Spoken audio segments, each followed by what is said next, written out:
Pour sa deuxième participation, une fois digérée l'émotion de la sortie du chenal devant 400 000 personnes et un départ sans vent, Charlie Dalin mène la flotte dès les premiers jours et pose très vite les termes du débat. Le rythme sera soutenu et l'engagement total.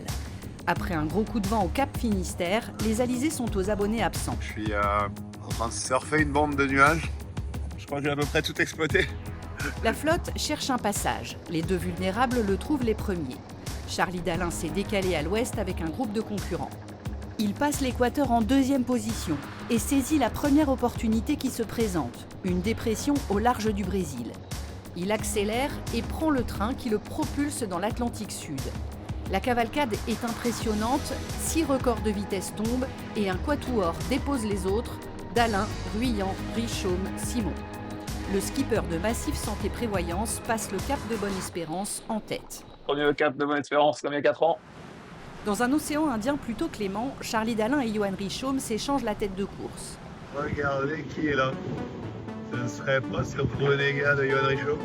Mais c'est sans conteste la gestion d'une très importante dépression australe qui marquera les esprits. Fort de son expérience, de sa confiance en son bateau et d'une bonne dose de culot, Charlie Dalin, suivi par Sébastien Simon, choisit de viser le cœur pour profiter au maximum des vents qui arrivent derrière. Coup de poker risqué mais gagnant, il passe le Cap Lewin intact et en tête. Ça y est, au revoir Océan Indien. Merci de m'avoir permis d'avoir fait une chevauchée fantastique devant une de tes dépressions dont t'as le secret. Sébastien Simon, soudainement amputé d'un foil, la course bascule dans le duel avec Johan Richaume. Ce dernier exploite à fond le potentiel de son bateau pour revenir en tête après la Nouvelle-Zélande. Après un Pacifique tranquille le long de la zone d'exclusion antarctique, le duo débouche à 9 minutes d'intervalle sur le Cap Horn. On y est! Wow, le jour comme je rêvais. Tiens, regardez, il est magnifique ce caillou. Wow. Dans la remontée de l'Atlantique, d'abord menée par Richaume, Charlie Dalin résiste à la pression, pourtant majeure de ce duel. Le design de son bateau est particulièrement adapté pour cet océan.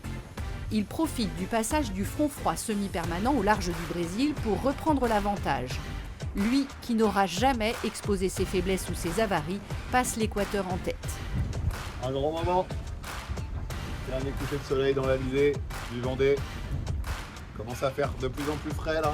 Dans l'Atlantique Nord, une dépression opportune le remonte vers le golfe de Gascogne et vers une victoire en forme de revanche sur l'édition précédente. Top Massif Santé Prévoyance, vainqueur du Vendée Globe 2024-2025.